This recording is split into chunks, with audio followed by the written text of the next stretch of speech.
Hello dear students, मैं के सिंह आप सभी का अपने इस YouTube channel yes group of institution में स्वागत करते हैं। डियर स्टूडेंट्स, आज हम इस लेक्चर में पढ़ेंगे क्लास 10 फिजिक्स। आइए देखते हैं कौन सा टॉपिक पढ़ना है। तो आज का मेरा टॉपिक्स है प्रिज्म द्वारा प्रकाश का अपवर्तन एवं वर्ण विक्षेपण। तो ध्यान दीजिएगा, refraction and dispersion of light by prism. तो यहाँ पे आप देख रहे होंगे कुछ पॉइंट्स हैं। पहला रिफ्रैक्शन, दूसरा जो है dispersion after the lights also and prism also. Here is light and prism. So कहीं ना कहीं डिस्पर्शन हम देखेंगे बाद में, ये रिफ्रैक्शन देखेंगे और लाइट देखेंगे।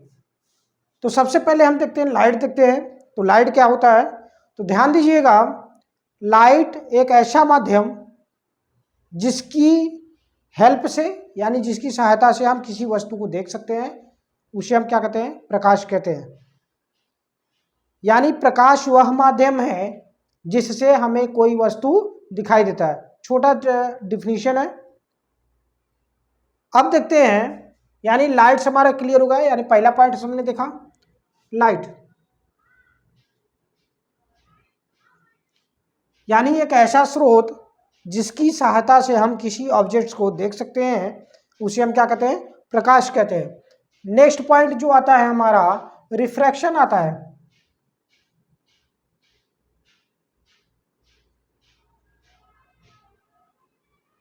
रिफ्रैक्शन, तो ध्यान दीजिएगा, एक ऐसा मीडियम्स, यानी जब कोई, यानी यही लाइट है, लाइट हमने देख लिया, यानी जब कोई लाइट रे वन मीडियम से दूसरे मीडियम में ट्रेवल करता है तो वह अपने मार्ग से क्या हो जाता है, डाइवर्ट हो जाता है, यानी विचलित हो जाता है, जिसे हम क्या कहते हैं, रिफ्रैक्शन कहते हैं। क्लियर हो गया। आइए देखते हैं, फिगर से देखते हैं। तो फिगर कुछ इस तरीके से है, ध्यान दीजिएगा, ऐसा कुछ। अब सपोज दैट ये हमारा लाइट रे है, कुछ इस तरीके से आया, मतलब यहाँ पे। फिर उसके बाद जैसे ही ये मीडियम 1 है M1, ये मीडियम 2 है। इस मीडियम से यानी मीडियम M1 से जैसे ही लाइट ट्रेवल करता है M2 में, तो क्या करता है, ये हमारा नॉर्मल है।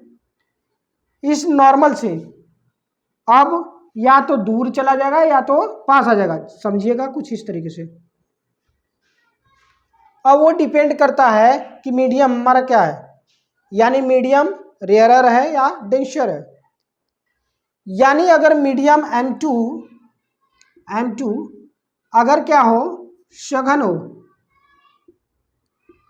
यानी डेंसर हो, तो लाइट जो होगा इस नॉर्मल से क्या करेगी, दूर भागेगी। अगर M1 M2 से क्या होगा, डेंसर होगा, यानी M2 क्या हो, सॉरी M1 क्या होना चाहिए, वो होना चाहिए सघन, यानी डेंसर हो जाए, M1 हो जाए। तो उस कंडीशन में हमारी लाइट्स जो होगी टूवर्ड्स हो जाएगी नॉर्मल के, यानी नॉर्मल की तरफ बेंड कर जाएगी। इसकी अपेक्षा में ये एंगल जो बन रहा है हमारा इंसिडेंट एंगल जो होगा, वो रिफ्लेक्टेड एंगल से ये ग्रेटर होगा, ये क्या हो जाएगी, स्मॉल हो जाएगी। किस कंडीशन में, जबकि हमारा क्या हो जाए, M1 क्या हो जाए, डेंसर हो जाए। समझ में आ गई, यानी रिफ्रैक्शन समझ में आया। यानी जब कोई लाइट रे एक माध्यम से दूसरी माध्यम में ट्रेवल करता है, वन मीडियम से सेकेंड मीडियम में ट्रेवल करता है, तो उस कंडीशन में हमारा क्या होता है, वो अपने पाथ से क्या हो जाता है, डाइवर्ट हो जाता है। या तो नॉर्मल की तरफ बेंड हो जाएगी या तो नॉर्मल से दूर चली जाएगी। इस पूरी प्रोसेस को हम क्या कहते हैं, रिफ्रैक्शन कहते हैं। समझ में आ गई बातें। यानी रिफ्रैक्शन देख लिया, लाइट देख लिया, अब डिस्पर्शन देखना है और प्रिज्म देखना है। तो हम इसमें जो देखेंगे, पहला पॉइंट जो होगा वो हमारा क्या होगा, प्रिज्म होगा। तो चलिए आइए देखते हैं प्रिज्म। तो ध्यान दीजिएगा, यहाँ पे प्रिज्म के बारे में देखेंगे। प्रिज्म कह रहा है किसी समांग माध्यम की वह आकृति, किसी समांग माध्यम की वह आकृति जो किसी कोण पर झुके हुए दो समतल पृष्ठों से घिरा होता है। समांग माध्यम क्या मतलब क्या है, मतलब मीडियम जो होता है उसका, यानी जो मीडियम होता है वो क्या हो, समान हो, कांच होना चाहिए, यानी मीडियम जो है उसका समान होना चाहिए। तो देखिएगा वही कह रहा है कि किसी समांग माध्यम की वह आकृति जो किसी कोण पर झुके हुए दो समतल पृष्ठों से घिरा होता है उसे हम क्या कहते हैं, प्रिज्म कहते हैं। तो आइए देखते हैं, फिगर के माध्यम से समझते हैं।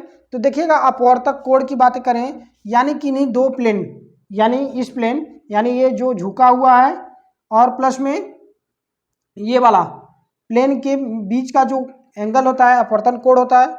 अपवर्तक पृष्ठ की बात करें, यानी ये वाला प्लेन हुआ और ये वाला प्लेन हुआ और नीचे वाला, कहीं ना कहीं देखिए तो प्लेन जो होंगे इसमें, पहला ये जो ट्राइंगल शेप में दिख रहा है first one, second, third and downward का फोर्थ और इधर का 5। कितने प्लेन हो गए टोटल, 5 प्लेन हो गए। अब यहाँ पे देखिएगा अपवर्तक कोण की बात कर रहा है, तो अपवर्तक कोण क्या होगा, यहाँ पे ये जो डॉटेड लाइन है ये हमारा क्या कहलाएगा, अपवर्तक कोण कहलाएगा। अपवर्तक पृष्ठ आपने देख लिया, जो हमारा पृष्ठ है जिस पृष्ठ से हमारे लाइट्स का अपवर्तन होता है, रिफ्रैक्शन होता है, हम उसे क्या कहते हैं, अपवर्तक पृष्ठ कहते हैं। कांच या पारदर्शी माध्यम, यानी ये कांच भी हो सकता है, जो इसका जिस जिससे बना हुआ है वो हमारा क्या हो सकता है, कांच हो सकता है, या कोई भी पारदर्शी ट्रांसपेरेंट मीडियम हो सकता है। अब प्रिज्म का आधार, यानी ये जो जिस शेप पे बैठा हुआ होता है, यानी जिस भी किसी पे प्रिज्म हमारा रखा होता है, जिस सरफेस के अलॉन्ग रखा होता है वो हमारा क्या कहलाता है, प्रिज्म का आधार कहलाता है। तो इस तरीके से हमने पहला जो पॉइंट्स देखा, लाइट्स देखा, और दूसरा देखा रिफ्रैक्शन देखा, और उसके बाद हमने प्रिज्म देखा और प्रिज्म के डेफिनेशन और प्रिज्म के फिगर कैसे होंगे वो हमने देखा। तो चलिए नेक्स्ट लेक्चर में हम देखेंगे कि प्रिज्म से संबंधित कुछ टॉपिक्स, अपवर्तन कोण क्या होता है, इन सारे के डेफिनेशन देखेंगे। मिलते हैं आप लोगों से अगले लेक्चर में, तब तक के लिए आप सभी का धन्यवाद।